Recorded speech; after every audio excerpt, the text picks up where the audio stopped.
बोलण्यापूर्वी मी अगदी अंतःकरणापासून विनंती करतोय शिवसेनेचे सगळे शाखा प्रमुख आणि शाखा समन्वयक कृपया व्यासपीठावरती यायचे. शाखा प्रमुख आणि शाखा समन्वयक मी या ठिकाणी आमंत्रित करतोय. सन्माननीय किशोरताई पेडणेकर.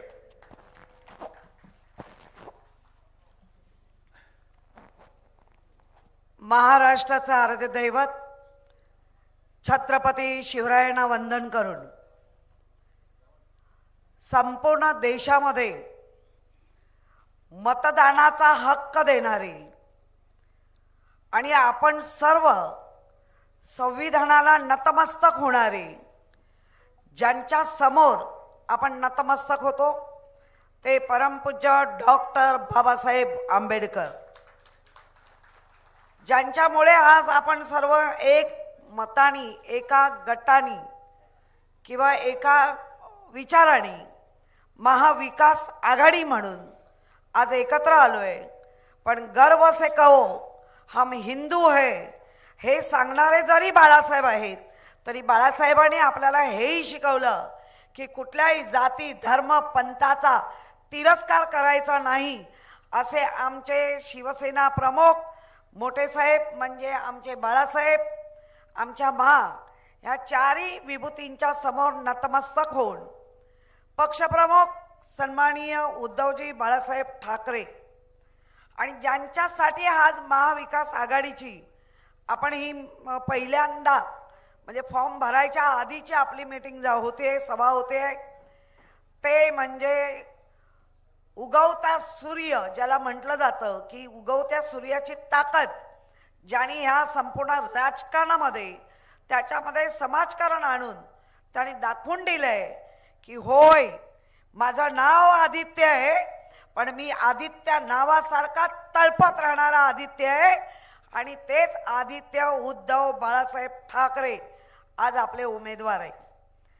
आत्ताच व्यासपीठावरती ज्यांचं आगमन झालं ते आपले सर्वांचे भाईंच्या फार उपाधी आहेत. पण एकच नाव भाई, ते मग गल्लीत भाई असू दे नाही तर दिल्लीत भाई असू दे, सारखे असणारे ते अरविंद भाई सावंत. आणि आता सर्वांची नावं घेण्यापेक्षा मी सन्माननीय व्यासपीठ म्हणून वेळ वाचवते आणि माझ्या समोर बसलेले सर्व महाविकास आघाडीचे ज्याच्या यशाचं मानकरी आहेत ते सगळे बंधू भगिनींनो मातांनो, या वेळेची आपण दरवेळेला सांगतो ही इलेक्शन वेगळी आहे, ही निवडणूक वेगळी आहे, ही निवडणूक वेगळी आहे, पण या वेळेची तर फारच वेगळी आहे. ही निवडणूक कुठल्या पक्षाची कुठल्या उमेदवाराची अशी म्हणून नाही. ही निवडणूक या महाविकास आघाडीमध्ये जेवढे आपण कार्यकर्ते किंवा जेवढे आपण पदाधिकारी आहोत ती तुमच्या आणि आमच्या अस्तित्वाची निवडणूक आहे. या निवडणुकीमध्ये थोडा जरी म्हणजे आता मला वाटतं माझ्या आधीच्या यांनी सांगितलं की आपण वरीत कमी का झालो, बरोबर ना, वरीत का कमी झालो. मी माझं उलट म्हणणं आहे, वरीत आपण ताकदीने लढलो. आपल्याकडे तसं पाहायला गेलं शरदचंद्रजी पवार जे लोकनेते म्हणून ज्यांची ख्याती आहे त्यांच्याकडनं सगळं काढून घेतलं. ज्यांचा बाळासाहेबांनी उभा केलेला पक्ष ते आपल्याकडनं काढून घेतलं.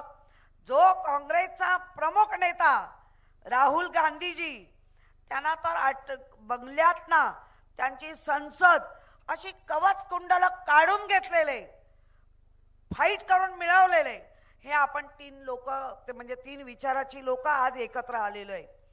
आणि त्यामुळे एकच सांगेन, या वेळेला जी निशाणी आहे, जी आपली घाण पडलेली निशाणी आहे, चोरून नेलेली निशाणी आहे, गद्दारांनी नेलेली निशाणी आहे, त्या निशाणीचा चुकूनही कुठेही उल्लेख करू नका.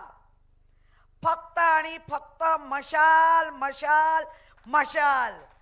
आणि आपल्याला वरळीत प्रत्येक शाखेत मग ते सचिन भाऊ अहिर असतील, सुनील शिंदे असतील, जिथे आशिष चिंबूरकर असेल, जिथे मी स्वतः आहे, जिथे हेमांगी वरीकर आहे, स्नेहल आंबेकर आहे, त्यांचे सगळे शाखा प्रमुख आणि जे राष्ट्रवादी काँग्रेस या सर्वांनी मिळून आपण वरीचा कायापालट नक्की केलाय. फक्त आता त्यांना नावडतीचं मीठ अळणी या उक्तीप्रमाणे ते वागतायत. पण वरीच्या लोकांना माहिती आहे की आपण मागच्या लोकसभेला बरोबर असलेल्याने आपल्याला धोके दिलेत, आपल्याला फसवलंय, आपल्याला दाखवलंय. जे ओढ जिहाद म्हणतायत तो जिहाद फक्त मुस्लिम जिहाद नाही. हा मुस्लिम समाज कायम संरक्षणकर्त्याच्या मागे उभे राहिलेले आहेत, त्यांच्या बरोबरीने उभे राहिलेले आहेत.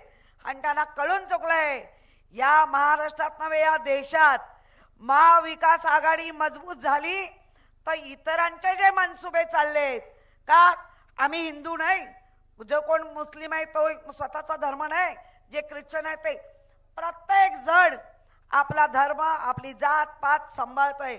पण त्याचं राजकारण करून मतं मिळवण्याचे जे प्रयत्न चाललेत ते तुम्हा आम्हाला सर्वांना हाणून पाडायचे, ते हाणून पाडावेच लागतील. मग ते आपण कसे पाडणार आहोत?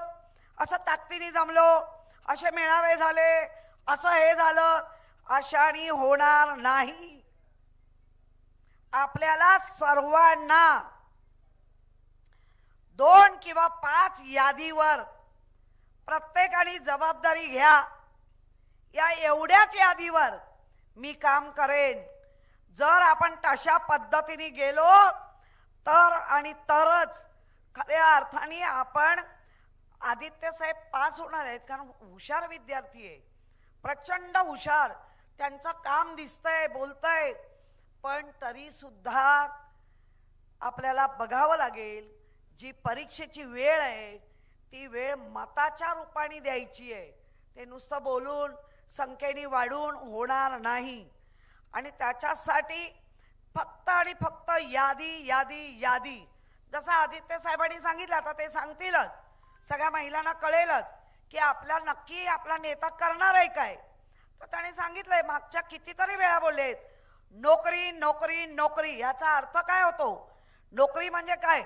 नोकरी त्या राम कदम सारखं आम्ही सांगणार नाही ऐसी खिच के लाओ छोकरी बाकी देखता है हम, असं नाही.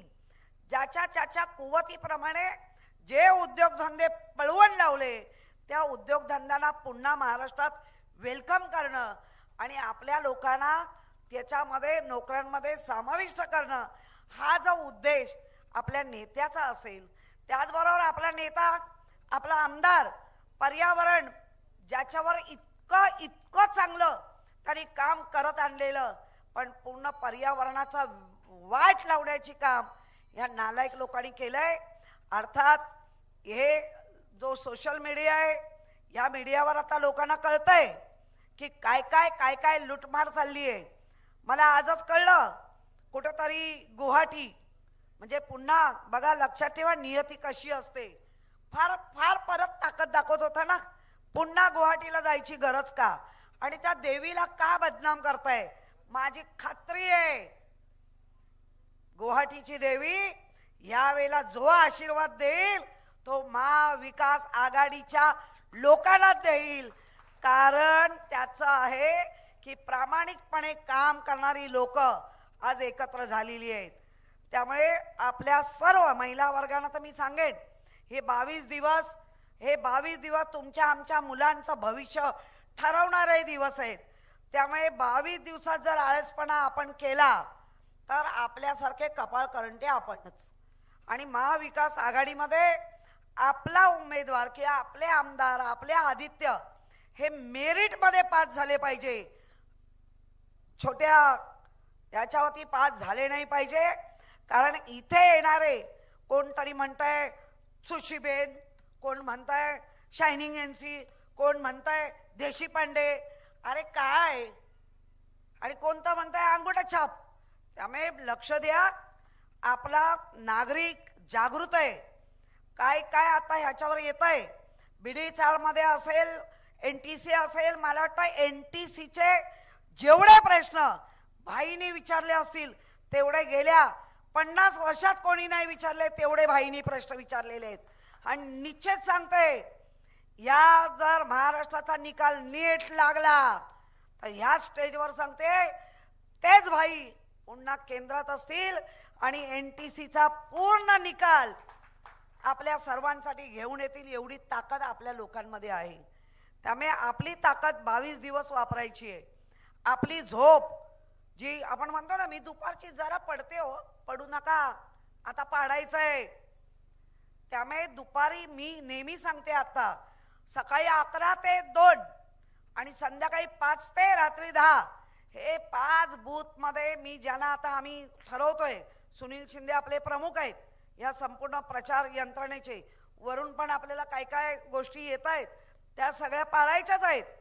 पण आपल्या 5 बूथवर असं झोपेत पण विचारलं या बिल्डिंगमध्ये कोण राहतं, तिकडे आपले कोण आहेत, हे आपल्याला सांगता आलं पाहिजे. इतका आता अभ्यास आपला झाला पाहिजे. झाला म्हणजे झालाय, फक्त गेलं पाहिजे. लोक वाट बघतायत. लोकांना फक्त एवढंच आहे, तुमचा नवरा तयार आहे, लग्नाची तारीख तयार आहे, फक्त आमच्यापर्यंत येत आहे कोण. मग आपल्यापर्यंत आता सगळे आपण मामा काका दादा करून जायला पाहिजे. आणि निश्चित मी सांगते, मी आदित्य साहेबांना आश्वासन देते की आम्ही महाविकास आघाडी म्हणून एक मनानी एक दिलानी आम्ही काम करून ज्या ज्या आमच्या वरिष्ठ नेत्यांचा जो अपमान केलाय त्याचा वचपा काढण्याचा दिवस म्हणजे आपला 20 नोव्हेंबर आहे. तो वचपा आम्ही काढणारच. पण आपल्याला काय तलवारी किंवा काय बाकी घेऊन जायची गरज नाही, कारण आम्ही संविधानाला मानणारी माणसं आहोत. आम्ही संविधान आणि बाबासाहेबांना मानणारी माणसं आहोत.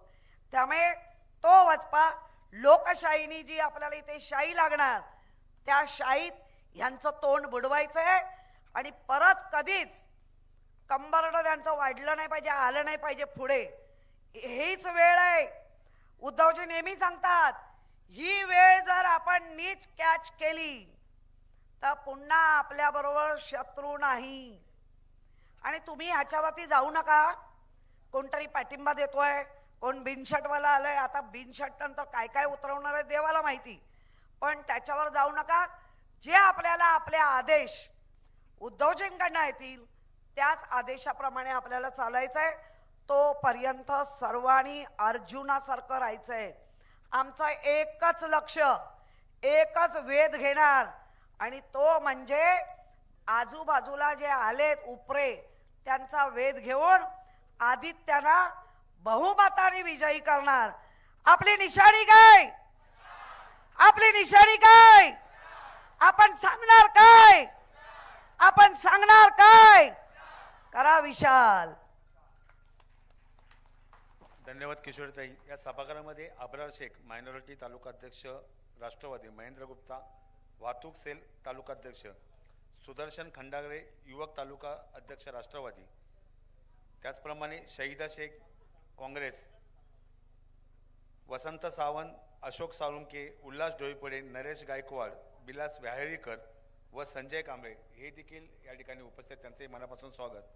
यानंतर मी या ठिकाणी आपल्या सगळ्यांना संबोधित करण्यासाठी आमंत्रित करतोय राष्ट्रवादी पक्षाचे महाराष्ट्राचे उपाध्यक्ष सन्माननीय बबनराव कनावजे साहेब.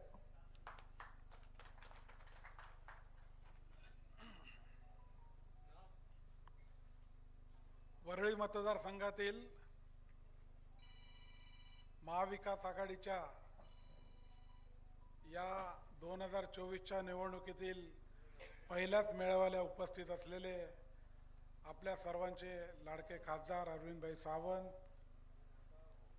विभाग प्रमुख आशिषजी, सन्माननीय व्यासपीठ आणि अतिशय उत्साही वातावरणात या ठिकाणी उपस्थित असलेले महाविकास आघाडीच्या सर्व शिवसेना, काँग्रेस, राष्ट्रवादी काँग्रेस, सपा, आप व सर्वच पक्षाचे कार्यकर्ते, बंधू आणि भगिनींनो, निवडणुका सुरू झालेल्या आहेत. आजपासूनच आपण फॉर्म भरायला सुरुवात देखील केलेली आहे. आणि संपूर्ण महाराष्ट्राचं जर वातावरण पाहिलं असेल तर काळ्या दगडावरची रेघ आहे की कोणत्याही परिस्थितीत महाराष्ट्रात महाविकास आघाडीचं सरकार येत्या 23 तारखेला येणार आहे.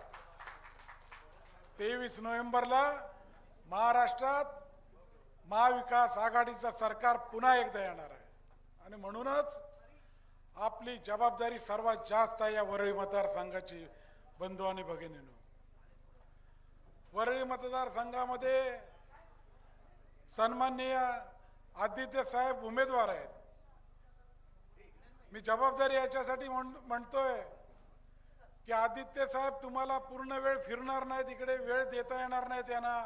त्याच्यामुळे तुम्ही आम्ही सर्वांनीच ही जबाबदारी घेतली पाहिजे आणि या संपूर्ण वरळी विधानसभा मतदारसंघातल्या काना कोपऱ्यात जाऊन, गल्ली बोळत जाऊन, इमारतींमध्ये जाऊन आपण प्रचार केला पाहिजे आणि घराघरामध्ये आपली ही मशाल निशाणी आपल्याला दाखवायला लागणार आहे. आज संपूर्ण महाराष्ट्रात तुम्ही जर पाहिलं असेल तर ज्या ज्या ठिकाणी आपल्या महाविकास आघाडीचे नेते जातील, आदरणीय शरदचंद्रजी पवार साहेब असो, उद्धवजी असो किंवा काँग्रेस पक्षाचे सगळे नेते असो, एवढं अतिशय चांगलं वातावरण आहे. आणि दुसऱ्या बाजूला या गद्दार गँग, मलिदा गँग आहेत, त्या लोकांना उमेदवारांना आता आपण उमेदवारी कशी लढायची याची चिंता पडलेली आहे. तुम्ही तर पाहिलं असेल की आपले जे गद्दार गेलेले आहेत, आमच्या राष्ट्रवादीतले अनेक गद्दार असे आहेत की ते आता गेल्यानंतर म्हणतात आम्ही अपक्ष लढू किंवा तुतारीवर लढू, पण आम्ही आमच्या घड्याळावर लढणार नाहीत. अनेक ठिकाणी याचे पश्चिम महाराष्ट्रात बघितलं असेल सगळीकडे. आणि हेच वातावरण सगळीकडे आहे. परंतु आपण पेपरमध्ये वाचतो, सकाळपासून टीव्हीवर बघतो की खेचाखेची चालले, मग शिवसेना काँग्रेसमध्ये हे चालले ते चालले. काय लक्ष द्यायची गरज नाही. आदरणीय शरदचंद्र पवार साहेब आणि उद्धवजी साहेब आणि तिकडे राहुलजी गांधी हे बसलेले आहेत. सर्व चांगलं होणार आहे. जागा वाटप चांगल्या प्रकारे होणार आहे. जवळपास झालेलं मी सकाळपासून बघतो आपले नेते किती काम करतात. अरे आपण तर आता 4-5 तास इकडे आलेलो आहे, पण आपले नेते बघितले असेल, उद्धव साहेब स्वतः आजारी आहेत तुम्हाला माहिती आहे, परंतु ते देखील सकाळपासून कुणाचे प्रवेश असतील, काही असेल, चर्चा असतील, जी लोक भेटायला येत आहेत त्यांना भेटायचं, महाविकास आघाडीचे नेते येतात ते बघायचं आणि दिवस रात्र काम करायचं. आदरणीय पवार साहेब सकाळी 8 वाजता त्यांच्या घरामध्ये काम सुरू करतात. 11 नंतर यशवंतराव चव्हाण प्रतिष्ठानला तिथे जाणार. काल तर रात्री सावंत साहेब, अरविंदभाई, काल रात्री पवार साहेब 12 वाजता घरी गेले. रात्री दिवसभर वायबी चव्हाण. म्हणजे अशा तऱ्हेने ही कामं करतात, भेटतात. हे तुमच्या आमच्यासाठी या महाराष्ट्रात एक चांगलं स्वाभिमानी सरकार यावं म्हणून आपले नेते काम करतात. आणि अशा वेळी आपली जबाबदारी आहे की कोणत्याही परिस्थितीत आपण येणाऱ्या निवडणुकीमध्ये ज्या ठिकाणी ज्या ज्या पक्षाचे उमेदवार आहेत त्यांना मतं दिली पाहिजे, त्या ठिकाणी आपण काम करायला पाहिजे. आणि वरळी मतदारसंघामध्ये आदित्यजींना भरघोस मताने आपण विजयी करायला पाहिजे. त्यासाठी आपल्याला तुम्हाला मला काम काय करायचं आहे, ही मशाल निशाणी आहे, तीच फक्त सगळीकडे पोचवायची आहे. आम्हाला कल्पना नाही. आपण बोलतो अरविंदभाई निवडून आले, 6000 लीड का. हा लीड कमी होण्यामागे तुमच्या निशाणीचा सुद्धा खूप मोठा हात आहे. म्हणजे आमची निशाणी तुतारी झाली होती. तुतारी वाजवणारा माणूस राष्ट्रवादीची काँग्रेसची निशाणी तुम्हाला माहिती असेल. आपल्याला इथला तर काय संबंध समजलं नाही. किती मतं आपल्या तुमच्या जुन्या निशाणीवर गेली, जुन्या निशाणीवर किती मतं गेली ते आपल्याला कळले नाही. पण आमच्या या तुतारी वाजवणारा माणूसच्याच त्याच वेळेला दुसरे अपक्ष काही उमेदवार उभे केले आणि त्यांना ते दुसरे पिपाणी म्हणून असते, पण खरं त्याला नाव तुतारीच दिलं होतं. मराठी ट्रम्पेट आहे ते, पण मराठी नाव तुतारी दिलं होतं. आणि त्यांनी एवढी मतं घेतली जे नाशिक सारख्या भागात आमचा उमेदवार निवडून आला आपला राष्ट्रवादीचा 1,30,000ने, पण तिथे त्या पिपाणीवाल्याने 1,03,000 मतं घेतली. सगळीकडे 45,000, 50,000, 60,000. आणि त्यामुळे मोठा वाटा या तुमच्या जुन्या निशाणीला गेलेला आहे. आणि म्हणून घराघरात कृपया ही निशाणी आपण पोचवायला पाहिजे. बाकी जास्त कामं बघा, सोशल मीडिया आहे, टीव्ही आहे, सगळं आपल्या टीव्हीपेक्षा सोशल मीडियावर आपल्याला सगळ्या गोष्टी समजत असतात. पण काही गोष्टी आपण सांगायला पाहिजेत. तुम्ही एक पाहिलं असेल, आपण राजकीय भाषणं तर आपले नेते करत असतात, पण आदित्य साहेब ज्या वेळेला भाषणं करतात ते तुम्ही नीट ऐका. ते संपूर्ण महानगरपालिकेमध्ये मागच्या कित्येक महिन्यात पाहिले असेल तर महानगरपालिकेत चालणारा भ्रष्टाचार, म्हणजे जेवढे पैसे शिवसेनेची सत्ता असताना म्हणजे ते भागीदार होते, पण त्यांना ते डासत होतं भाजपा पक्षाला की एवढ्या ठेवी जमा झाल्यात. म्हणजे आम्ही ज्या काळात नगरसेवक होतो त्यावेळेला तोट्यामध्ये महानगरपालिका 2000 सालामध्ये ही महानगरपालिका ज्या वेळेस 90,000 कोटीपेक्षा जास्त ठेवी महानगरच्या पालिकेमध्ये झाले, त्याचा कुठेतरी मनामध्ये या भाजपाच्या लोकांना खंत वाटत होती की शिवसेनेने आदित्य ठाकरे साहेब असतील, उद्धवजी असतील यांच्या नेतृत्वाखाली ही महानगरपालिका अतिशय चांगल्या प्रकारे चालवली, परंतु प्रचंड प्रमाणात भविष्य काळासाठी ठेवी देखील जमा केलेल्या आहेत. आणि या सगळ्या गोष्टी झाल्यानंतर आज ज्यावेळेस त्यांना संधी मिळाली त्यावेळेस त्यांनी त्या ठेवी कमी करण्याचा जवळपास 10-12 मागच्या निवडणुकीपासून आम्ही सांगतोय 10-15 हजार कोटी रुपये त्याच्यातून यांनी काढले जातात. परंतु ह्या शेवटी तुम्ही पाहिलं असेल या मुंबईच्या विकासाच्या कल्पना ह्या त्यावेळेस उद्धव साहेबांच्या नेतृत्वाखाली आणि आदित्य साहेबांच्या संकल्पेतून आलेल्या आहेत. हे तुम्ही लोकांना सांगायला पाहिजे. आता आम्ही आलो असतो समजा, मी लवकर कसा पोचलो मला माहितीच नाही, कारण मी छत्रपती संभाजीराजे मार्ग आपलं त्याने आलो, कोस्टल रोड आपला. पण हा कोस्टल रोडची निर्मिती कोणी केली हे तुम्ही सांगायला पाहिजे. ही कल्पना कुणाची आहे? ही आदित्य साहेब उद्धव साहेब यांची कल्पना आहे, शिवसेना सत्तेत असताना राबवलेली कल्पना आहे. हे तुम्ही सगळ्यांना सांगायला पाहिजे. अनेक आज फक्त ते उद्घाटन करण्याचं काम त्यांनी केलेलं आहे, काय नाही, लोकांना सगळं समजते. इतर जे विषय आहेत त्या तुमचे 1500 रुपये वगैरे ह्या गोष्टी सगळ्यांना समजलेल्या आहेत, कोण मतं देणार नाहीत. इकडे 1500 द्यायचे, तिकडे वाढवायचे, या सगळ्या गोष्टी माहिती आहे. माझी हात जोडून आपल्याला फक्त एवढीच विनंती आहे की घरात सगळ्यांनी जा, आपला वॉर्ड बघा, बूथमधली चाळ बघा, तिथे काम करा. आणि हा जो आमचा कार्यकर्ता म्हणालेला आहे की 6,000 ते 60,000 पल्ला आपण गाठल्याशिवाय राहायचं नाही, हेच या निमित्ताने मी तुम्हाला सांगतो. राष्ट्रवादी काँग्रेसचा आदरणीय पवार साहेबांच्या नेतृत्वाखालील सर्व कार्यकर्ते आमचे कोणती अट बीट न घालता या ठिकाणी हृदयापासून आपल्या शिवसेनेची मशाल निशाणी घराघरात पोहोचवतील, एवढंच मी या ठिकाणी सांगतो आणि माझे 2 शब्द संपवतो. जय हिंद, जय महाराष्ट्र. रामकृष्ण हरी. वाजवूया तुतारी, हातात घेऊ मशाल, महाराष्ट्र ठेवूया खुशाल. वा कनौजे साहेब, खूप छान. खरं तर एका बाजूला बक्कळ पैसा, त्याचबरोबर दिल्लीत सत्ता, महाराष्ट्रात सत्ता, सत्तेतून पैसा आणि पैशातून सत्ता असं समीकरण करणारे हे एका बाजूला, आणि दुसऱ्या बाजूला तमाम शिवसैनिकांचं दैवत हिंदू हृदय सम्राट सरसेनापती श्रीमान बाळासाहेब ठाकरे यांच्या विचाराने भारावलेलं, उद्धवजींच्या नेतृत्वावर कडवट निष्ठा ठेवणारं निष्ठावंत शिवसैनिक, निष्ठा कशाला म्हणतात या व्याख्याला पूरक असणारे आणि विरोधकांना चारी मुंड्या चित्त करून या लोकसभेत हॅट्रिक करणारे सन्माननीय शिवसेना नेते खासदार अरविंदभाई सावंत हे आपल्याला या ठिकाणी संबोधित करतील. सन्माननीय आदित्यसाहेब ठाकरे यांचं या सभागृहामध्ये आगमन झालेलं आहे.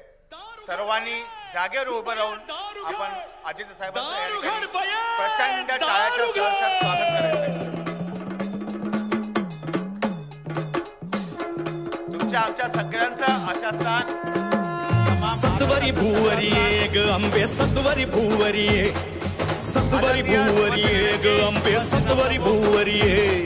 आदि माये तू ये, आदि शक्ती तू ये, आदि माये तू ये, अनादि शक्ती तू ये. असुरांचा संहार कराया मशाल हाती दे. सत्वरी भूवरी ग अंबे, सत्वरी भूवरी, सत्वरी भूवरी ग अंबे, सत्वरी भूवरी.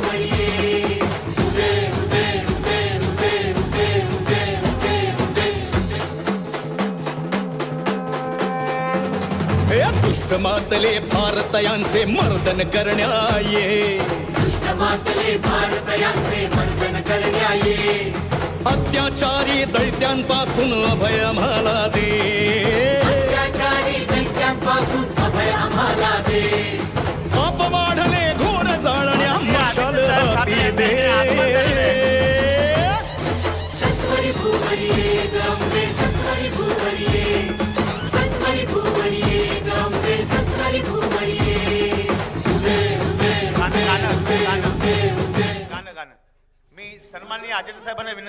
करतोय तुमच्या आमच्या सगळ्यांचं श्रद्धास्थान या देशाचं आराध्य दैवत छत्रपती शिवरायांच्या प्रतिमेचं आपण याने पुष्परापण करतात. प्रौढ प्रताप परांतर हिंदवी स्वराज्य संस्थापक जानता राजा श्रीमान योगी छत्रपती शिवाजी महाराज की. तमाम शिवसैनिकांचं दैवत हिंदू हृदय सम्राट सरसेनापती श्रीमान बाळासाहेब ठाकरे यांच्या प्रतिमेस सन्माननीय खासदार अरविंद सावंत साहेब हे या ठिकाणी पुष्पहार अर्पण करतील. गाण्याला कमी करा. डॉक्टर बाबासाहेब महामानव भारतरत्न डॉक्टर बाबासाहेब आंबेडकर यांच्या प्रतिमेस अरविंद सावंत साहेब हे पुष्पहार अर्पण करतील. त्यानंतर मी कनावचे साहेबांना विनंती करतोय की आपण तमाम शिवसैनिकांचं दैवत हिंदू हृदय सम्राट सरसेनापती श्रीमान बाळासाहेब ठाकरे यांच्या प्रतिमेस हार करूचा. भारतरत्न महामानव डॉक्टर बाबासाहेब आंबेडकरांचा.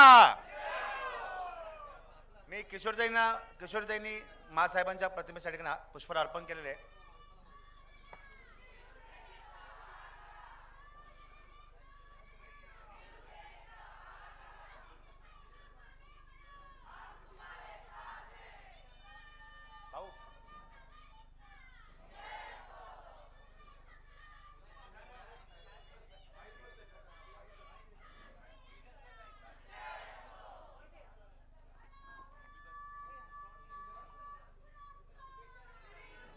अर्थात आदित्य साहेबांची या ठिकाणी आगमन झाल्याने आपल्या सगळ्यांना स्फुरण आलं, आपल्यामध्ये चेतना निर्माण झाली आणि पुढचे 22 दिवस लढण्यासाठी ऊर्जा मिळाली. अर्थात ही ऊर्जा एका टोकावरती नेऊन ठेवण्याचं सामर्थ्य ज्यांच्या वक्तृत्वामध्ये आहे ते तुमचे आमचे लाडके या हॅट्रिक करणारे दैदीप्यमान विजय मिळवणारे सन्माननीय खासदार अरविंदजी सावंत साहेब.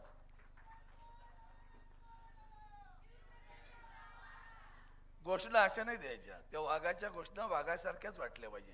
कोण आला रे कोण आला, अरे कोण आला रे कोण आला.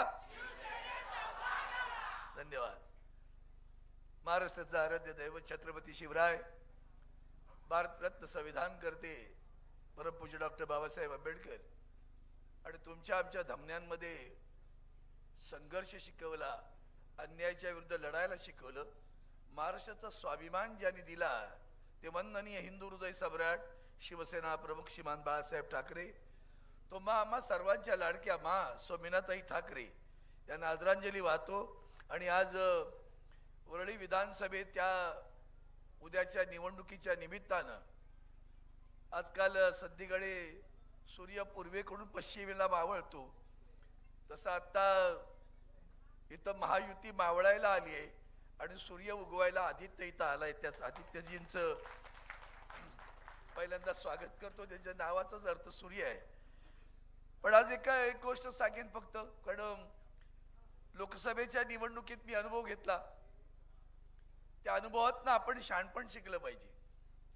वरळी विधानसभा म्हणजे आदित्यजींचा मतदारसंघ, वरळी विधानसभा म्हणजे सुनील शिंदेचा मतदारसंघ, वरळी विधानसभा म्हणजे सचिन अहिरांचा मतदारसंघ आणि वरळी विधानसभा म्हणजे शिवसैनिकांचा मतदारसंघ, बाले किल्ला असं समजलं जातो. त्या बाले किल्ल्यात आपण आघाडी म्हणून लढलो, पण त्या आघाडी म्हणून लढताना जो काही अनुभव आलाय त्या अनुभवातनं आता आपल्याला कळलं पाहिजे. मला जेमतेम 6,000ची आघाडी मिळाली, पण आता 60,000च्या खाली जाणार नाही याची शपथ घेण्यासाठी आजचा हा मेळावा आहे. त्याच्याही पेक्षा पुढे गेलं पाहिजे. फक्त एवढंच सांगेन की लोकसभेत निवडून येताना आदित्यजींनी जे श्रम घेतले त्यात मी आयुष्यात विसरू शकत नाही. एक तरुण मुलगा काय करू शकतो, पण त्या तरुणांनी स्वतःला वेळ लावून घ्यावं लागतं. ती वेळ लावून घेण्याची गरज आहे. पहिल्यांदा माझ्या खास करून युवा सैनिकांना सांगणार आहे, असं काही तुटून पडा. वेळात मराठे शूर दौडले 7 तेवढे नकोय आम्हाला, तिथे जाऊन बळी नाही जायचंय आपल्याला. असं तुटून पडलं पाहिजे की मावळ्यांनी रात्री किल्ल्यावर चढल्यानंतर कळलं पण नाही आणि गड सर करून स्वतः सकाळी उजाडल्यावर भगवा फडकलेला दिसला पाहिजे. आज महाविकास आघाडी, मग आदरणीय राहुल गांधीजी असतील, सोनियाजी असतील, आदरणीय शरद पवार साहेब आहेत. आणि तुम्हा आम्हा सर्वांना महाराष्ट्रात खरं सांगतो, म्हणजे तुम्हा सर्वांचा सर्व पक्षांचा सन्मान राखून सांगतो, महाराष्ट्रामध्ये दादा एक गोष्ट आपल्या लक्षात आली पाहिजे सगळ्यांच्या. दादा फिरतो गावात, तुम्ही खूप फिरता, पण ग्रामीण भागात जे उद्धवजींनी स्थान शेतकऱ्यांपासून गोरगरिबांच्या हृदयात मिळवलाय ना, त्याला तोड नाही. तुम्हाला सांगतो, त्याला तोड नाहीये. आणि म्हणून आत्ता आपल्याला अंतर्मुख होऊन एकच काम करायला लागेल. काय लोकसभेत झालंय, 400 पार. उद्धवजींनी छान म्हटलं होतं, अब की बार तडीपार. आपण तडीपार करता करता वाचवलंय बजाराचा, साला बच गया, असं जो डायलॉग आहे ना, तसं झालंय ते. जीवावर आलेलं बोटावर निभावलं. आता नाही होतं काम. आता महाराष्ट्रात जर करायचं असेल तर प्रत्येक विधानसभा मतदारसंघ हा जिंकण्यासाठीच करायचा आहे. मला मगाशी आलो तो मुखात, एकविरा देवीला सांगूया, गोल्फा देवीला सांगूया. सध्या देवीला समजून काय काय न्याय मिळतो आम्हालाही मिळालं पाहिजे. हा, जिंकल्यानंतर सांगायचं देवीने आम्हाला दिला म्हणून. सध्या देवी काही लोकांना सद्बुद्धी देत नाही. मी फार बोलणार नाही, फक्त आदित्यची एक गोष्ट सांगेन. दिवाळी तोंडावर आली आहे. मी तुम्हा सर्वांना विनंती करणार, मग शिवसेना आहे, काँग्रेस आहे, राष्ट्रवादी आहे, आप आहे, शेकाप आहे, अनेक पक्ष आहेत. माझं तुम्हाला विनंती आता की तुम्ही स्वतः निवडणूक लढवतोय असं समजा. छोटे छोटे जागा घ्या, छोट्या छोट्या जबाबदाऱ्या छोट्या घ्या, मोठ्या नाही घ्यायच्या. मी एक चाळ बघेन, मला आनंद आहे, पण त्या चाळीत मी मतं देईन तुम्हाला. तुम्हाला आदित्यजीने विचारलं, काय रे या बिल्डिंग मध्ये किती आहेत? साहेब 150 मतदार आहेत. किती देणार? साहेब 90% मतदान तुम्हाला दिल्याशिवाय राहणार नाही. अशा प्रकारची शपथ घेऊन उभा राहणारा कार्यकर्ता उभा राहिला पाहिजे. पण तरी सुद्धा देशातलं वातावरण एकच सांगेन, म्हणजे बाकी सगळेच मुद्दे तुम्हाला तर ठाऊक आहेत, चॅनलमध्ये बघताय. पण देश अतिशय एका संक्रमणावस्थेत आहे. 2 बिल्ला रंगा फिरतायत. ते 2 बिल्ला रंगा काही वाटेल ते करू शकतात. हरियाणा वो तो आयो असं म्हणता तो गयो.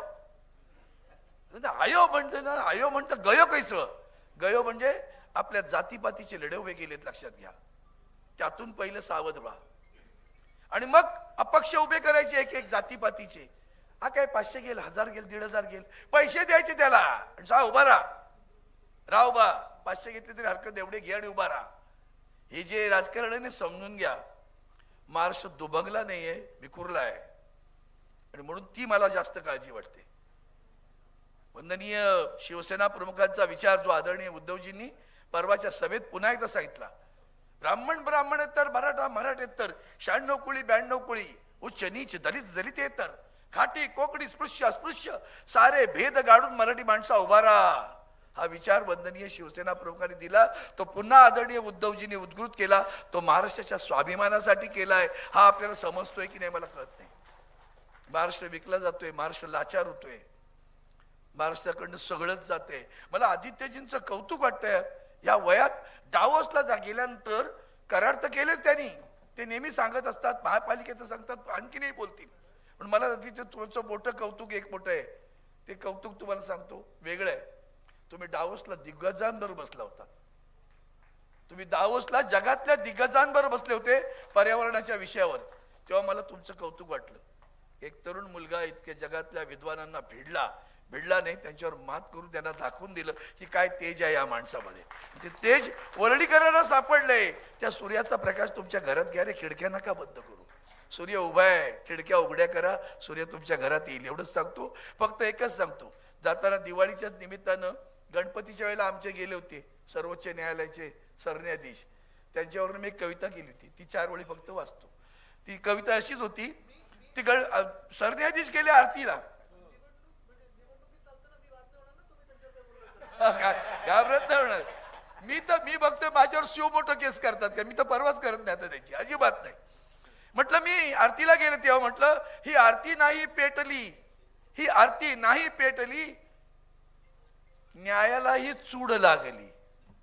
ही आरती नाही पेटली, न्यायालाही चूड लागली. चंद्र थिजला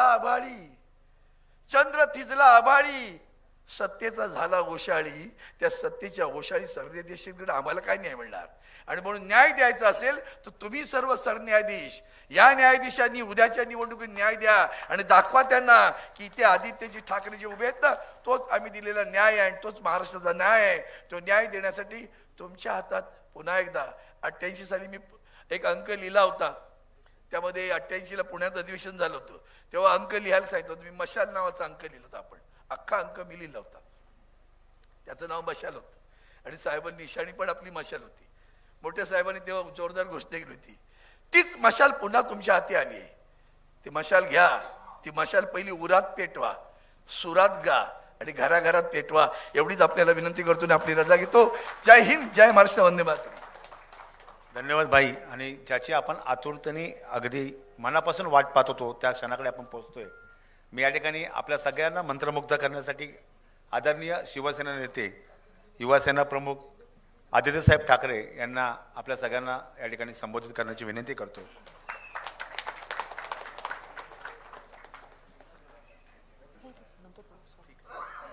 जय महाराष्ट्र.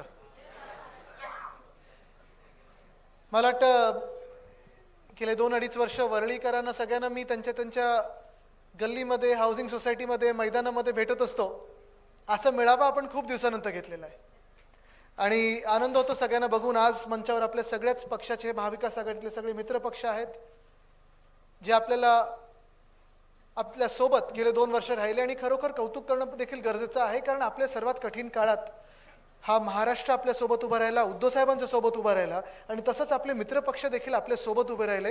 ह्या सगळ्यांचं मी मनापासून कौतुक करतो आणि आभार देखील मानतो. आजची लढाई ही आपल्याला माहिती आहे. 2024 आपण वाट पाहत होतो. गेले 2-2.5 वर्ष आपण ज्या क्षणाची वाट पाहत होतो, मेहनत करत होतो ह्या क्षणापर्यंत पोहोचायची. अरविंद सावंत साहेबांची निवडणूक झाली, आपण त्यांना निवडून दिलं. दक्षिण मुंबई असेल किंवा आपली लोकसभा असेल आणि त्या निवडणुकीत मला वाटतं सगळ्यांना वाटत होतं की आपल्याला समोरून जो काही राक्षस आपल्या समोर उभा आहे, 400 पार, 300 पार, ईडी, IT, CBI, निवडणूक आयोग सगळं काही त्यांच्या सोबत असून देखील कसं रोखणार ह्या राक्षसाला, आपल्या जे मनात होतं. म्हणजे तन मन धन जर पाहायला गेलं तर तन आपल्याकडे, मन आपल्याकडे, धन सगळं त्यांच्याकडे, कसं रोखणार आहे ना. आणि मग जो काही चमत्कार ह्या देशाच्या जनतेने दाखवला, देशाच्या नागरिकांनी दाखवला, आपलं संविधान वाचवण्यासाठी, आपली लोकशाही वाचवण्यासाठी आपण इंडिया आघाडी म्हणून एकत्र आलो आणि आपण चमत्कार पाहिला. ज्यांना वाटत होतं की 400 पार होतील ते 240 वर अडकले आणि आपली इंडिया आघाडी देखील 237 वर आहे. हे मला वाटतं देशातलं सर्वात मोठं योगदान, हा सर्वात मोठा लढा होता. राक्षसासारखेच तर अंगावर येत होते. कोणी काही बोललं तर घरी धाड पडायची, कोणी काही बोललं तर बुलडोजर पाठवायचे आणि इथे कुठेही भेदभाव नव्हता. म्हणजे मी मध्यंतरी एक UP मधलाच व्हिडिओ पाहत होतो, भाजपचाच कार्यकर्ता आणि तोच रडत टीव्हीवर सांगत होता की आम्ही चुकीच्या व्यक्तीला सपोर्ट केला, आम्ही चुकीच्या पक्षाला मतदान केलं, आम्ही अंधभक्त झालो आणि आमच्याच घरावर आता बुलडोजर यायला लागला. हे त्यांनी टीव्हीवर सांगून दिलेलं आहे. कदाचित ती क्लिप मिळेल तुम्हाला. पण हे सगळं चित्र जसं होतं आणि अनेकदा आपण विचार करतो की अरे ही संविधानाची लढाई जी होती, ही जी लोकशाहीची लढाई होती, ही फक्त देशासाठी होती का? तर नाही. आपल्याला आठवत असेल इंडिया आघाडी एकत्र येण्याच्या आधी संविधान रक्षणाची वज्रमूठ सभा ही आपल्या महाराष्ट्रातून आपण सुरुवात केली होती. कारण आपल्या देशात नाही तर आपल्या राज्यामध्ये सर्वप्रथम संविधान बाजूला ठेवलं गेलं होतं. कदाचित तुम्हाला वाटेल की अरे आदित्य परत तेच काय बोलतोय, पण ही सत्य परिस्थिती. तुम्ही विचार करा, स्वतःला 2 वर्षापूर्वी जरा न्या डोळे मिटून आणि मग 2 वर्षापूर्वी, 2.5 वर्षापूर्वी जेव्हा आपलं सरकार पाडलं गेलं होतं, मला आठवतं एक पहिली सभा आपण वरळीतच घेतली होती आशीची आणि तेव्हा पण सांगितलं होतं आपण हिंमत असेल तर या समोर या. तेव्हा ते गुवाहाटीला पळाले होते. पण तेव्हा देखील आपल्याला आठवत असेल जे 40 गद्दार आपल्यातून पळून गेले, 12 गद्दार खासदार पळून गेले, अनेक नगरसेवक पळून गेले. हे पळून गेल्यानंतर सरकार जे स्थापन केलं ते घटना बाह्य आहे आणि अजूनही तुम्हाला सांगतो की संविधानाचा अपमान करून हे सरकार आपल्या डोक्यावर बसवलंय. पण आज ही जी लढाई आहे, मी युद्ध म्हणणार नाही कारण निवडणूक आहे, ठीक आहे, निवडणुकीसारखीच लढली गेली पाहिजे. मध्यंतरी जे काही पक्ष एकमेकांच्या समोर यायला लागले होते, काही लोक तणाव निर्माण करत होते, मी सांगत होतो रे मी पण माणूस आहे, तुम्ही पण माणूस आहे, माणसासारखी माणसं आहेत, ह्याच महाराष्ट्राचे नागरिक आहोत आपण ही लढाई म्हणून नाही तर निवडणूक म्हणून लढलो पाहिजे. आणि पुढे देखील मी हेच सांगणार आहे. अनेक पक्ष ही निवडणूक लढतील. वरळीतून अनेक लोकांना इंटरेस्ट आहे, काही लोकांना पॉप्युलॅरिटीसाठी असेल, काही लोकांना ठीक आहे फोटोमध्ये यायचं असतं, सगळं काही असेल. पण महाराष्ट्रात जी ही निवडणूक होणार आहे ही निवडणुकीसारखीच लढली गेली पाहिजे. पण तरी देखील आपली जिद्द, आपली जी ताकद आहे, तन मन, मला माहिती आहे धन त्यांच्याकडे आणि धनाने कोणी आपण कधी महाराष्ट्र विकला गेला नाही, कधी कोणाला जिंकू शकले नाहीत. पण ही जी निवडणूक आहे ती फार महत्वाची आहे, ती जिंकणं गरजेचीच आहे. कारण आपण आज ज्या भाषेत बोलत आहोत, जे आपण सगळे एकत्र आलेलो आहोत, जी आपली ओळख आहे, महाराष्ट्र आहोत, मराठी आहोत आणि जी काही जातपात धर्म जो काही आपला असेल, ज्या बिनधास्तपणे ह्या महाराष्ट्रात आपण फिरत आहोत, जर आपलं सरकार आपण आणू शकलो नाही तर पुढच्या 2 वर्षामध्ये तुम्हाला मुंबईमध्ये अदानी यांची परवानगी घ्यायला लागेल आणि मग आपल्या भाषेत बोलायला लागेल. हा विचार करा तुम्ही. हे मी खोटं बोलत नाही, मी पुराव्या सकट बोलत आहे. कदाचित नंतर एखादी मागे व्हिडिओ वॉल आली तर सभेमध्ये व्हिडिओ देखील दाखवू. पण तुम्ही हा विचार करा, ज्या बिनधास्तपणे आपण आज फिरत आहोत, जी भाषा आपण बोलत आहोत, जे संस्कार आहेत आपले, जे आपली संस्कृती आहे जी आपण साजरी करतो. आता दिवाळी येईल, आपले सणवार निघून गेले, गणपती होते, मग नवरात्र आली, ज्या थाटात आपण जी साजरी करत होतो तो बिनधास्तपणे, आणि हे आपण होऊ द्यायचं नाही. अर्थात शिवसेना उद्धव बाळासाहेब ठाकरे पक्ष असताना आपला लढा तर चालू राहणारच, पण अधिकृतरित्या जी मुंबई ही अदानीच्या घशात फुकटात टाकत आहे त्याचा मी विरोध करणार आणि तुम्ही पण विरोध करणं गरजेचं आहे. हा प्रश्न फक्त मुंबईचा नाही, हा फक्त प्रश्न वरळीचा नाही, तर संपूर्ण महाराष्ट्राचा आहे, आपल्या संस्कृतीचा आहे, आपल्या भाषेचा आहे, आपल्या अभिमानाचा आहे, आपल्या स्वाभिमानाचा आहे. कारण जी मुंबई आपल्याला नुसतं मिळाली नाही तर मुंबई आपल्याला मिळवायला लागली. 106 हुतात्मे, अजूनही आपण 1 मेला जातो तिथे हुतात्मे स्मारकाला, आणि मग तिथे जेव्हा आपण अभिवादन करतो, अर्थात जागतिक कामगार दिन देखील असतो आणि आपल्या महाराष्ट्रासाठी हुतात्मा दिन देखील असतो. आणि हे सगळं करत असताना आपल्याला आठवत असेल ती लढाई, म्हणजे मी तर तो लढा पाहिला नाही, पण मी माझ्या आजोबांकडून, म्हणजे वंदनीय हिंदवी सम्राट शिवसेना प्रमुख बाळासाहेब ठाकरेंकडून ते ऐकलंय मी. मला नेहमी सांगितलं त्यांनी की आदित्य, जेव्हा तो लढा चालू होता, संयुक्त महाराष्ट्राचा लढा चालू होता, तेव्हा जे प्रथम 5 नेते होते त्याच्यात माझे पणजोबा पण होते, कदाचित माझे आजोबा, तेव्हा कार्टूनिंग म्हणून लढा करत होते, कार्टून काढत होते, पत्रकारिता करत होते.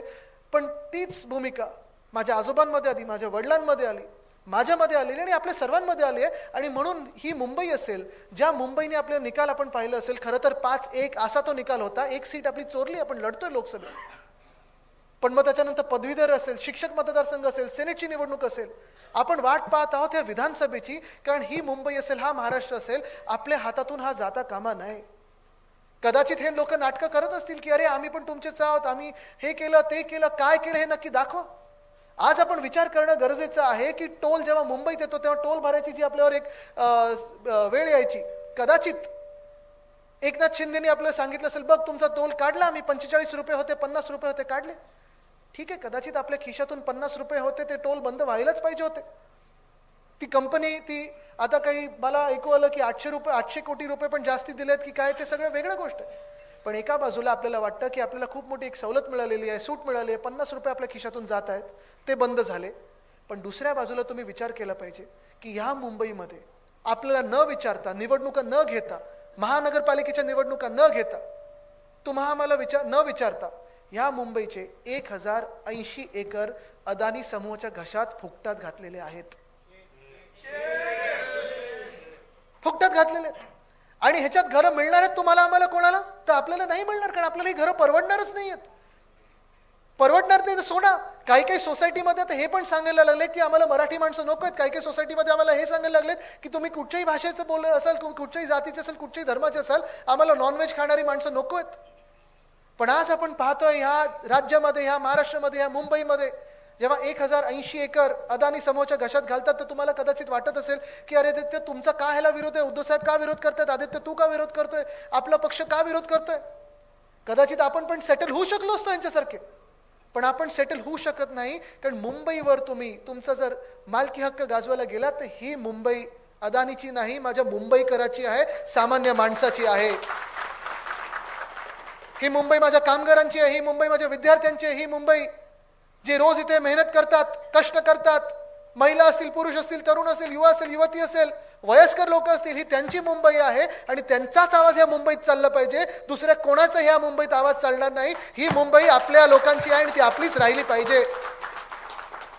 पण धारावीची काही भूक कमी होत नाही. खरं तर धारावी पण हा महत्वाचा विषय आणि ती देखील सीट आपण जिंकणं गरजेचं आहे.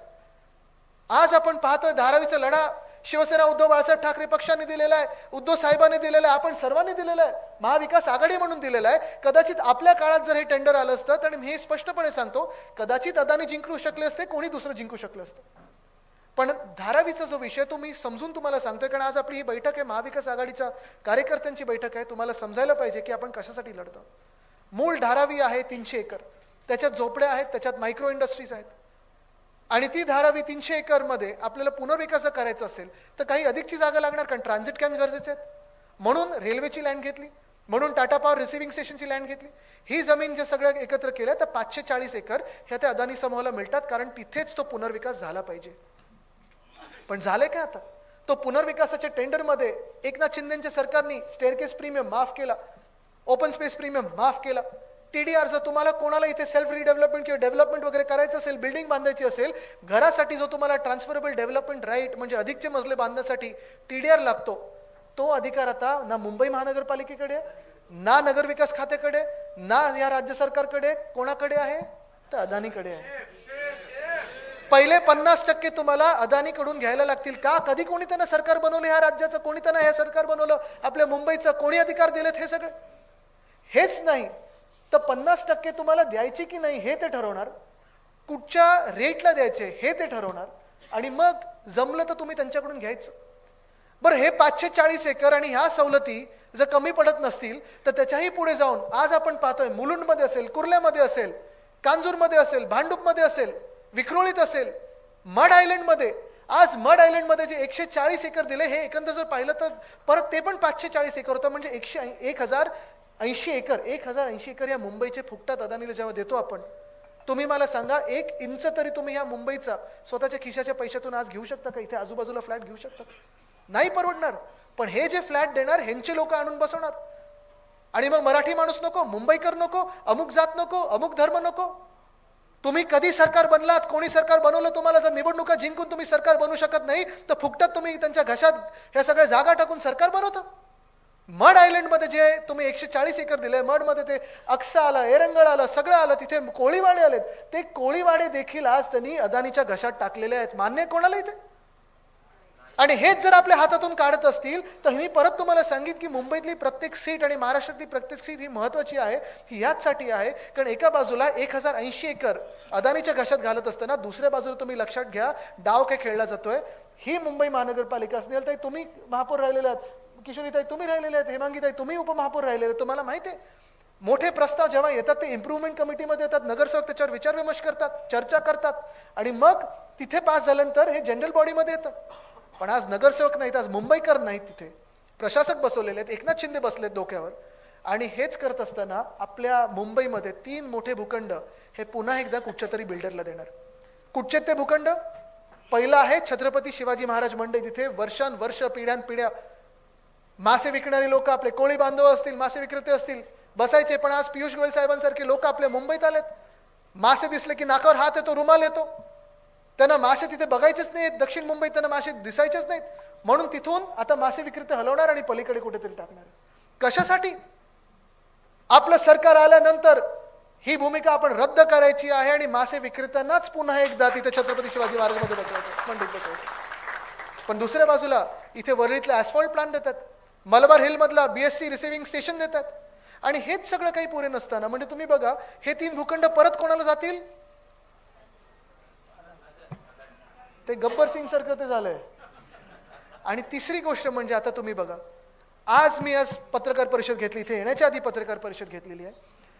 हाऊसिंग पॉलिसी या राज्याची एकनाथ शिंदेनी प्रस्तावित केलेली आहे, ड्राफ्ट हाऊसिंग पॉलिसी. त्या हाऊसिंग पॉलिसीमध्ये सगळ्यात भीतीदायक माहिती आहे काय?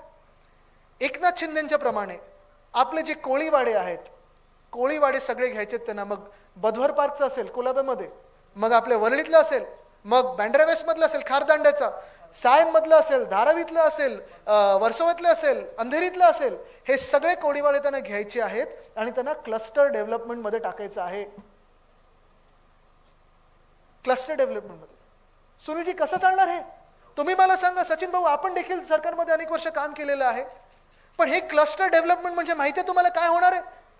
इथे मला आठवतं जेव्हा आपलं सरकार होतं तेव्हा कोणीतरी कुठून तरी वारे सुरू केले होते की आता कोळीवाडा SRA मध्ये जाणार, SRA मध्ये जाणार. उद्धव साहेबांनी सांगितलं तर SRA तिथे नाही, कोळीवाड्यांना वेगळा डेव्हलपमेंट कंट्रोल रूल DCR वेगळा लागू करायला पाहिजे आणि कोळी बांधवांचाच ऐकून करायला पाहिजे.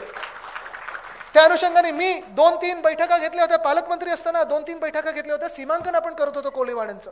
पण हे सीमांकन हे आता थांबवलेलं आहे. सीमांकन थांबवलं.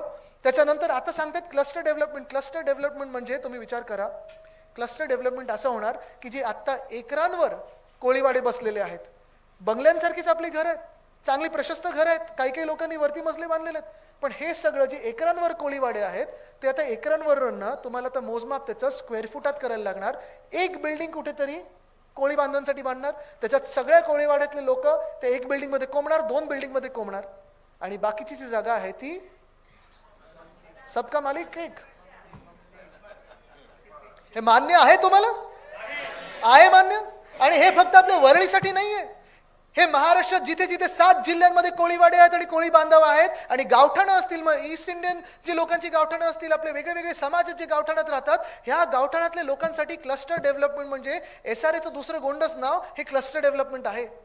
कमीत कमी SRA मध्ये जास्ती स्क्वेअर फूट तरी मिळतं, वेगळ्या सोयी सुविधा मिळतात. पण इथे एवढी मोठी जागा असताना, कोळीवाडे असताना, माझं तर मत आहे, मी आज सांगितलेले पत्रकार परिषद घेऊन, की जेव्हा ज्या दिवशी आपलं सरकार येईल, ह्या नोव्हेंबरमध्ये जेव्हा आपलं सरकार बसेल, तेव्हा पहिल्या 100 दिवसाचा प्रोग्राम नाही, पहिल्या 3 महिन्याचा प्रोग्राम नाही, पहिल्या महिन्याचा प्रोग्राम नाही ना आठवड्याचा प्रोग्राम, पहिल्या 24 तासात ह्या ड्राफ्ट हाऊसिंग पॉलिसीची आम्ही होळी केल्याशिवाय राहणार नाही. तर ही ड्राफ्ट हाऊसिंग पॉलिसी जी आहे, ही ड्राफ्ट हाऊसिंग पॉलिसी ना सरकारने बनवली, ना कुठच्या अधिकाऱ्यांनी बोलवली, ना माझ्या स्थानिक मुंबईकरांनी बनवलेली आहे. ही 1 किंवा 2 त्यांच्या आवडत्या बिल्डरनी ड्राफ्ट हाऊसिंग पॉलिसी बनवलेली आहे. हाऊसिंग पॉलिसी कशी असायला लागते? लोकांचं ऐकायला लागतं, जनतेचं ऐकायला लागतं. आपल्या वरळीमध्ये पहा ना, 25 वर्ष जो प्रकल्प रखडलेला होता BDDचा, तो मार्गी लावला आपण. लावल्यानंतर त्या दिवशी नुसतं भूमिपूजन नाही, तर मला आठवतं 2 की 3 ऑगस्टला मी स्वतः पाहणीला आलो होतो. आपण होतो, सचिन भाऊ तुम्ही होतात, सुनील भाऊ तुम्ही होतात, आपण सगळे होतो, आशिषजी. आणि नंतर प्रत्येक महिन्यात आपण काम कसं चाललंय हे बघायला आलो. ठीक आहे, आता म्हाडानी परत काहीतरी निवडणुकीच्या तोंडावर एकनाथ शिंदेच्या आदेशावर लॉटरीमध्ये घोळ घातलेला आहे. ते काय मी त्यांना सतत सांगतोय की तुम्ही लोकप्रतिनिधींना विश्वासात घ्या, जनतेला विश्वासात घ्या. चला आम्हाला बाजूला ठेवायचं ना राजकारण म्हणून, अरविंदजी आपल्याला बाजूला ठेवू दे. पण म्हाडानी कमीत कमी तिकडच्या स्थानिकांशी बोलायला तर पाहिजे, बिल्डिंगशी बोलायला तर पाहिजे, काय करतोय आम्ही ह्याच्यावर तर बोलायला पाहिजे. आज मुद्दा असा झालेला आहे, मध्ये पण हा प्रॉब्लेम झाला होता की शेजारच्या मध्ये वाद निर्माण झालेले आहेत. आणि हे आपण जे BDDचा प्रकल्प करत होतो, मग BDD वरळी असेल, BDD नामजोशी असेल, BDD वडाळा असेल, साधारणपणे 15,000 परिवारांना आपण त्यांच्या स्वप्नाची घरं, हक्काची घरं, मालकीची घरं दिली. ह्याचा मला अभिमान आहे. तो प्रोजेक्ट आपण सुरू केला होता आणि चाव्या देखील आपणच देणार. फेज 2 असेल, फेज 3 असेल, पूर्ण आपण करणार. जी गती आपण दिली होती, म्हणजे मला आठवतं मी आत्ताच कोणातरी सांगत होतो, मध्यंतरी मी एका बिल्डिंगला बघायला गेलो होतो, ती टॉवर कसा होता पाहिला. जो टॉवर पूर्ण होता तो 2024 मध्ये होणार आणि जो जुना टॉवर होता तो 1924 मध्ये बांधला होता.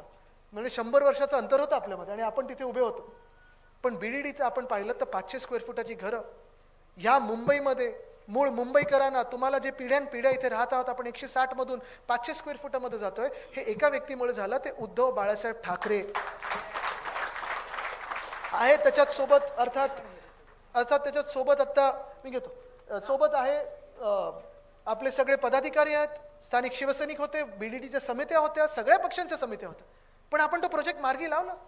अनेक स्लमचे प्रोजेक्ट जे वर्षानुवर्ष रखडलेले होते आणि ते त्याच्यात पडल्यानंतर कळतं की आम्ही आमदार म्हणून तसं काही करू शकत नाही, पण आपलं जोर लावायला लागतो, थोडी जबरदस्ती करायला लागते, बिल्डरना थोडं धाक दाखवायला लागतो. हे सगळं केल्यानंतर तुमची जी ताकद आहे ती दिसल्यानंतर आपण पाहतोय अरविंद सावंत साहेब गेल्या 2 ते 3 वर्षामध्ये अनेक प्रकल्प जे वर्षानुवर्ष रखडलेले होते, ते सचिन भाऊ असतील, सुनील भाऊ असतील, दोघांच्या गायडन्सनी, आशिषजी सहकार्याने आपण ते प्रोजेक्ट देखील मार्गी लावलेले आहेत. आणि त्या स्लम रिहॅबमध्ये पण लवकरात लवकर पुढच्या 2 ते 3 वर्षात आपण घरं देऊ शकू अशा ते मार्गी आपण लावलेले आहेत कामं.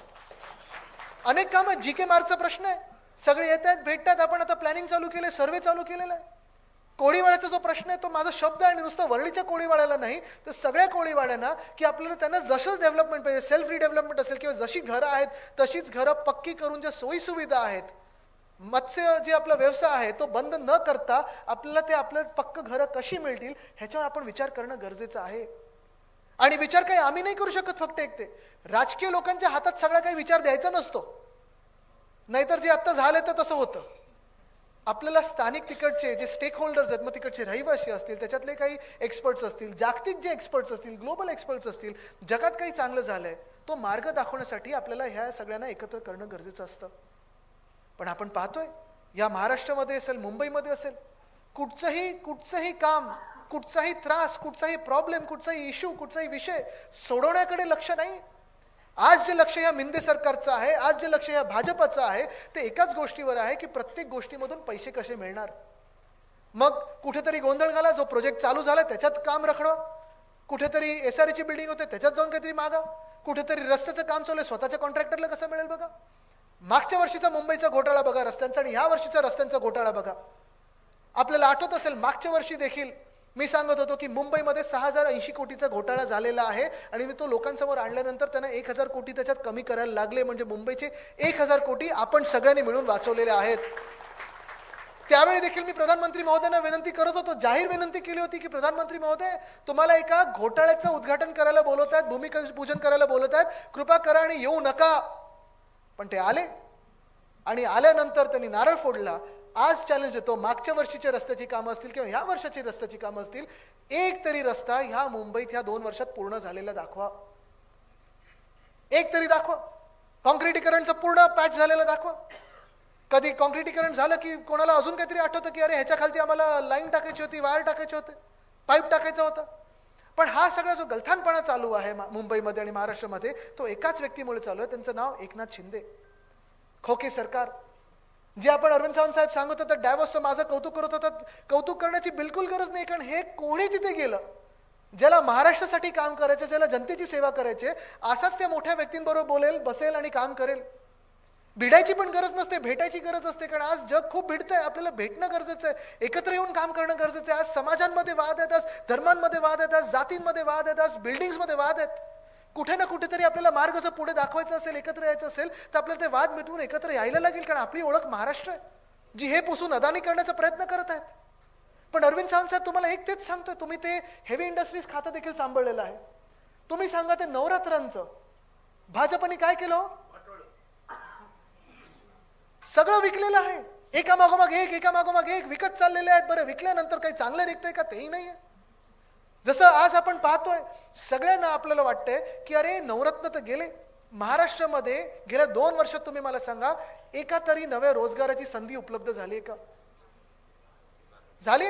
इथे मंचावर माझ्या आजूबाजूला अर्धे BKS आणि SLS चे लोक बसले. तुम्ही मला सांगा, जसं तुम्ही 10 वर्षापूर्वी 15 वर्षापूर्वी किंवा आपल्या 2.5 वर्षाच्या काळात देखील लोकांना सांगू शकत होतात अरे ह्या जॉब ऑपॉर्च्युनिटी येत आहेत, तुम्ही मला सांगा या 2 वर्षामध्ये एक तरी इंटरव्ह्यू तुम्ही कुठे लावू शकला आहेत का? Job interview. कारण नोकऱ्याच उपलब्ध नाही होतात. आपल्या राज्यात कोणाला यायचंच नाही उद्योगपत्यांना.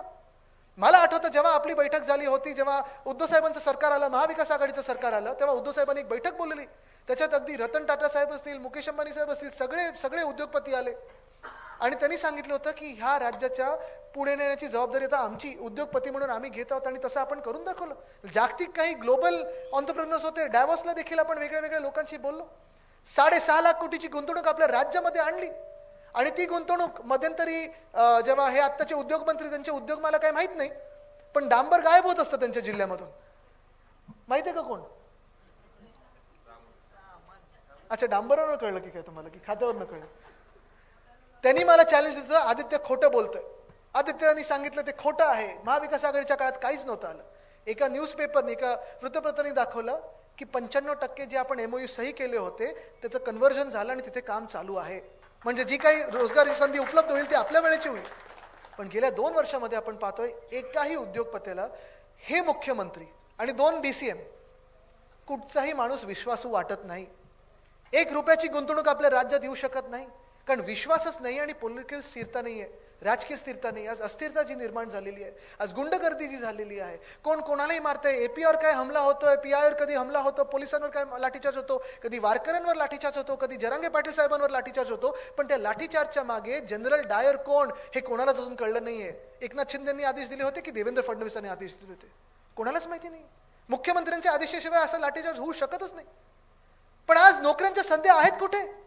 आज आपण सगळं काही मागत आहोत, आपल्या न्याय हक्कांसाठी लढत आहोत, आंदोलनं करत आहोत, रस्त्यावर उतरत आहोत. पण आज आपण पाहतोय ते फिक्स्ड टर्म एम्प्लॉयमेंटचं भूत जे आणलेलं आहे किंवा कॉन्ट्रॅक्ट लेबरचं भूत जे आणलेलं आहे, त्या ज्या आहेत त्या नोकऱ्या त्या जात आहेत. ह्यांच्या भ्रष्टाचारामुळे जे आहेत उद्योग ते गुजरातला पाठवले जात आहेत, ह्यांच्या राजकारणामुळे जे उद्योग आहेत ते गुजरातला पाठवले जात आहेत. आणि दुसऱ्या बाजूला जर नवे उद्योग आपल्याला आणायचे असतील, नवे रोजगाराच्या संधी उपलब्ध करायचे असतील, तरी आज आपण पाहतोय कोणालाही महाराष्ट्रात यायचं नाही आणि हे चित्र आपल्याला बदलायलाच लागेल. स्पर्धा परीक्षा आपल्याला माहिती आहे शिंदेजी, म्हणजे आपण नाही तर धनंजयजी, आपल्याला माहिती आहे आपण जे मेहनत करत आहात, आपण सगळे जे मेहनत करत आहोत स्पर्धा परीक्षेसाठी. आपल्याला माहिती आहे साईनाथ, तुम्हाला पण माहिती आहे जे पुण्यामध्ये आंदोलन झालं, मागच्या वर्षी पण झालं, या वर्षी पण झालं. फरक काय त्याच्यात? म्हणजे प्रत्येक वर्षी जर MPSC साठी असेल किंवा कुठच्या दुसऱ्या स्पर्धा परीक्षा असतील ज्या सरकारी आहेत, शासनामध्ये नोकरीसाठी परीक्षा असतील, खूप मोठ्या एका ह्यानी ITत येऊन मंत्री महोदय येऊन जाहीर करतात की आम्ही एवढे 1000 नोकरी आता जाहीर करत होतो, आम्ही शासनामध्ये एवढ्या लोकांना घेऊ. पोलीस भरती 17,500 पदं होती, 18 लाख इथे तरुण आले होते. कोणी डबल ग्रॅज्युएट होतं, कोणी MCOM होतं, कोणी BCOM होतं, कोणी LLM केलं होतं. किती नोकऱ्या मिळाल्या, अजून पुढे काय कुठे अहवाल काहीच नाही आलं. तलाठी भरती असेल, कितीतरी नोकऱ्या असतील, प्रत्येक वर्ष यांना आंदोलन करायला लागतं. पुढे यांचं काय होतं हे कोणालाच माहिती नाही. तसंच जर आपण पाहिलं गेलं तर प्रायव्हेट क्षेत्रामध्ये काही नाही. आज जे आपण हक्कांसाठी लढत आहोत, कदाचित आरक्षणासाठी लढत आहोत, सगळ्या न्याय हक्कांसाठी लढत आहोत, ह्याचा पुढचा टप्पा असतो तो म्हणजे नोकऱ्या, रोजगार. पण आपलं सरकार बसले रोजगार.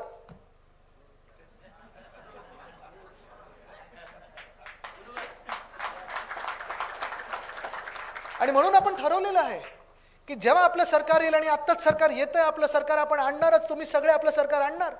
आपल्या टॉप 3 प्रायोरिटी, कारण 1997 मध्ये टोनी ब्लेअर यानं विचारलं होतं की तुम्ही जर प्रधानमंत्री झालात तर तुमच्या टॉप 3 प्रायोरिटी काय होतील, आणि त्यांनी सांगितलं होतं पहिली प्रायोरिटी ही शिक्षण, दुसरी प्रायोरिटी ही शिक्षण, आणि तिसरी प्रायोरिटी ही शिक्षण.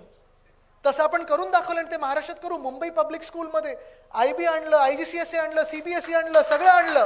ते महाराष्ट्रात महाराष्ट्र पब्लिक स्कूल म्हणून आणूच. पण आज आपल्या महाराष्ट्राला गरज आहे, असं तुम्ही मला विचाराल तर टॉप 3 प्रायोरिटी रोजगार, रोजगार, रोजगार, जॉब, जॉब, जॉब. हे आज महाराष्ट्राच्या तरुण तरुणींना अपेक्षित आहे आणि ते आपल्याला करणं गरजेचं आहे. त्याच्यासाठी एक राजकीय स्थिरता लागते, विश्वासू माणूस त्या पदावर लागतो.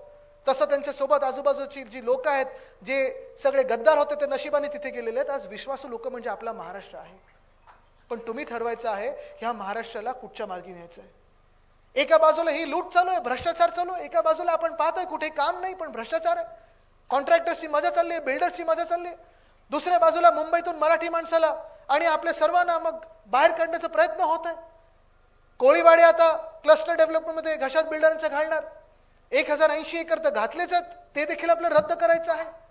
मग हे सगळं झाल्यानंतर पुढचा टप्पा काय असतो, आणि हे तुमच्याकडे येणार. कारण वरळीत काय आहे की गेल्या 5 वर्षात आपण गल्लोगल्लीत काम केलेलं. मग माझा फंड असेल, खासदार साहेबांचा फंड असेल, दोन्ही इतर आमदारांचा फंड असेल, नगरसेवक, महापौर, उपमहापौर सगळ्यांचा फंड असेल. आणि ही कामं काही लगेच एका मिनिटात 100% होऊ शकत नाहीत. आणि मी तुम्हाला खोटं सांगणार नाही कधी. उद्धव साहेबांनी मला सांगितलं आदित्य कधी खोटं बोलायचं नाही.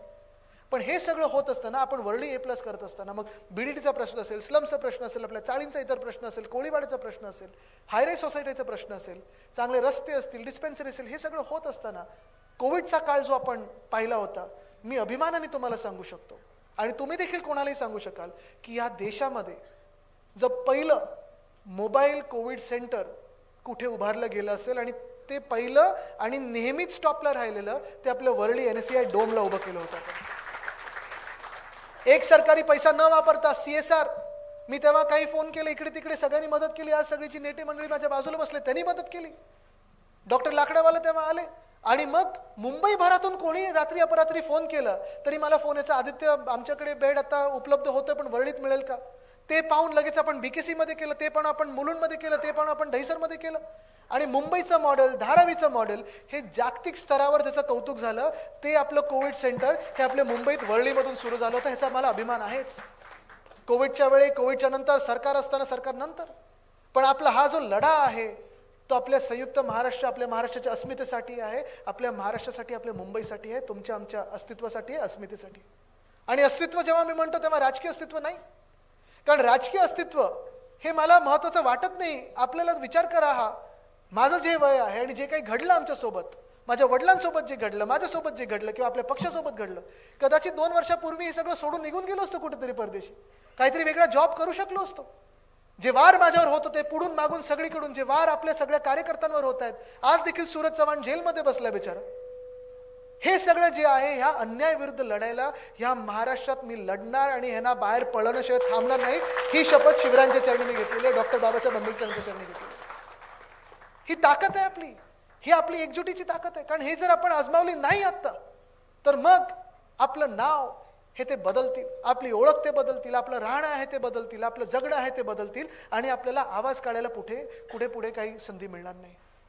तुम्ही विचार करायचा आहे कोणाच्या बाजूने तुम्ही उभं राहणार. आत्ता काही लोक येतील, आयुष्यात पहिल्यांदा दिसलेले लोक येतील, खूप काही काही गोष्टी सांगतील, कानात काहीतरी भरण्याचा प्रयत्न करतील, वाद निर्माण करण्याचा प्रयत्न करतील, सगळं काही आमिष दाखवण्याचा प्रयत्न करतील.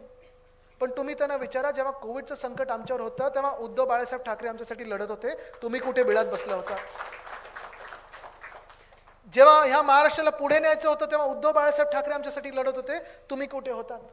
जेव्हा उद्धव साहेबांना 2 शस्त्रक्रिया झाल्या होत्या तेव्हा मला उद्धव साहेबांनी महाराष्ट्राला जागतिक संधी मिळत होती, तिथे अवॉर्ड घ्यायला नाही तर काम करायला पण पाठवलं होतं, स्वतःच्या मुलाला लांब पाठवलं होतं, तुम्ही कुठे होतात? जेव्हा या महाराष्ट्रावर केंद्र सरकार अन्याय करत होतं आणि अजून देखील करत आहे, जीएसटीचा परतावा आपल्याला देत नाही, नोकऱ्या सगळ्या इथून तिथे नेतात, तेव्हा तुम्ही कुठे होतात? कोण पक्ष समोर कोण काय मला माहिती नाही, पण आपण फक्त वरळी म्हणून नाही, फक्त मुंबई म्हणून नाही तर महाराष्ट्र म्हणून तर लढणं गरजेचं आहे, एकत्र राहणं गरजेचं आहे. पुढच्या काही दिवसांमध्ये आपल्यामध्ये वाद निर्माण करण्याचा प्रयत्न करतील. राजकीय कार्यकर्त्यांमध्ये, अरे तुला काय मिळालं, ह्याला काय मिळालं, कदाचित समाजामध्ये जातींमध्ये वाद निर्माण करण्याचा प्रयत्न करतील, धर्मांमध्ये वाद निर्माण करण्याचा प्रयत्न करतील. पण हे सगळे वाद निर्माण केल्यानंतर जिंकतात ते आणि जिंकल्यानंतर जे सत्ता त्यांनी गाजवली 2 वर्ष आपल्या डोक्यावर बसून, या महाराष्ट्राला आणि तुम्हाला आम्हाला काय मिळालं आज तुम्ही विचार करा. आपल्याला सोडा, भाजपच्या कार्यकर्त्यांना काय मिळालं हे पण विचार करा, भोपळ्याशिवाय काही नाही. पण हे विचार करत असताना तुम्ही जेव्हा आता पुढचे 20 दिवस काम कराल तेव्हा लक्षात ठेवा, ही पुढचे 20 दिवस आपल्या महाराष्ट्रासाठी आहेत. पुढचे 20 दिवस, 20 नाही आता किती दिवस, सॉरी, नाहीतर 20-22, नाहीतर 20 दिवस झाले की आपण बंद करून टाकू काम मतदानाच्या.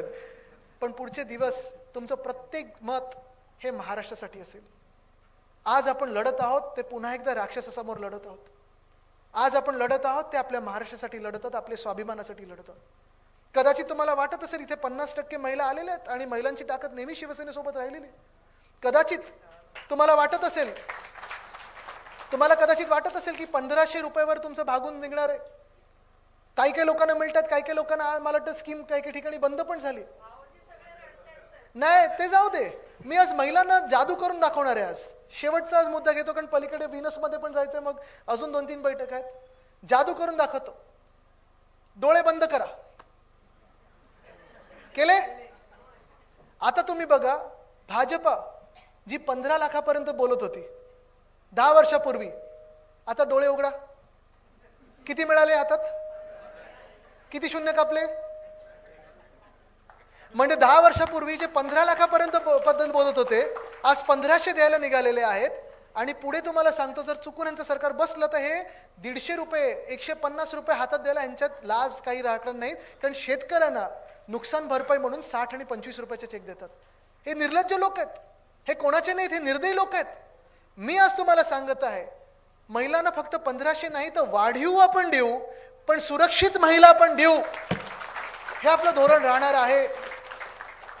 पण एका बाजूला आपल्याला वाटतं 50 रुपये टोलचे माफ, आम्हाला 1500 रुपये. हे सगळं करत असताना अदानीला 1 लाख कोटीचा फायदा होणार आहे.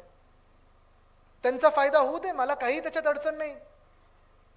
जगातले सर्वात मोठे श्रीमंत अजून काही लावायचं लावा, व्हा, नक्की व्हा. पण माझी मुंबई तुम्हाला लुटू देणार नाही. त्यासाठी मी लढणार म्हणजे लढणार आणि जिंकणार म्हणजे जिंकणारच.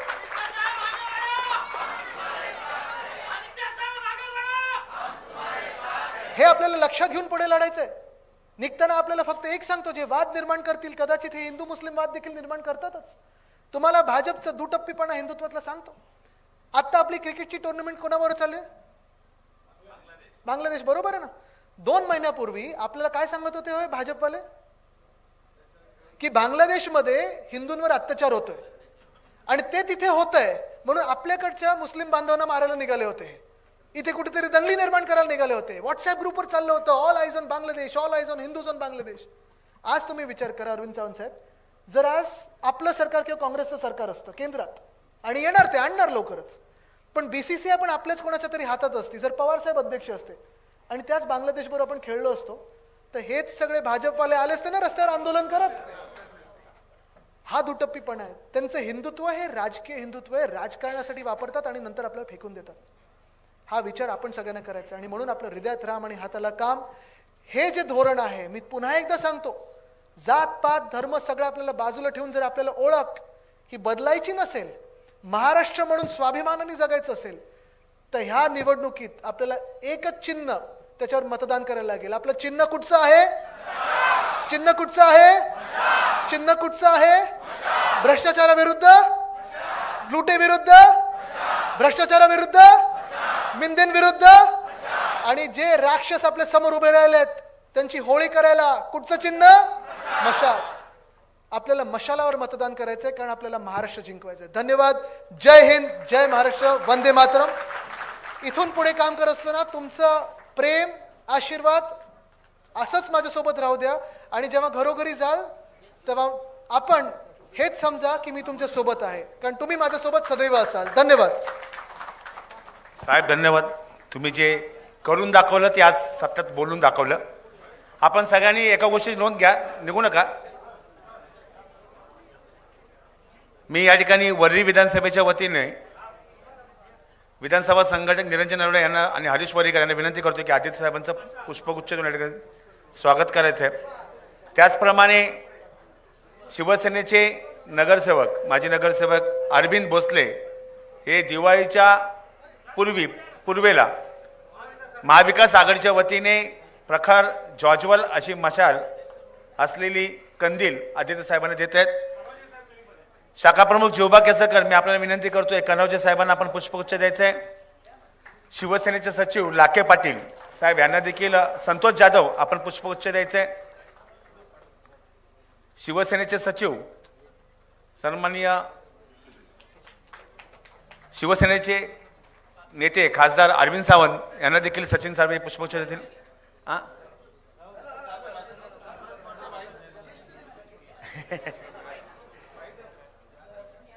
त्याचप्रमाणे साईनाथ दुर्गे यांना देखील आपण पुष्पगुच्छ द्यायचं आहे. आताच सगळ्यांनी एक तारीख नोंद करायची आहे. परवाची दिनांक 24 तारीख सकाळी बरोबर 10 वाजता शिवसेना शाखा क्रमांक 198 सेनापती बापट मार्ग शिवालय सभागृह समोर आदरणीय आदित्य साहेब यांच्या उमेदवारीचा अर्ज भरण्यासाठी आपण लाखोच्या संख्येने गणपत कदम मार्गावरून इंजिनिअरिंग हबकडे जाणार आहोत.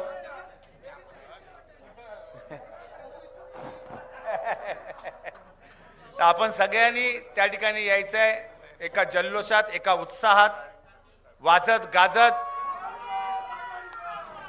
दैद्यपान विजय मिळवण्यासाठी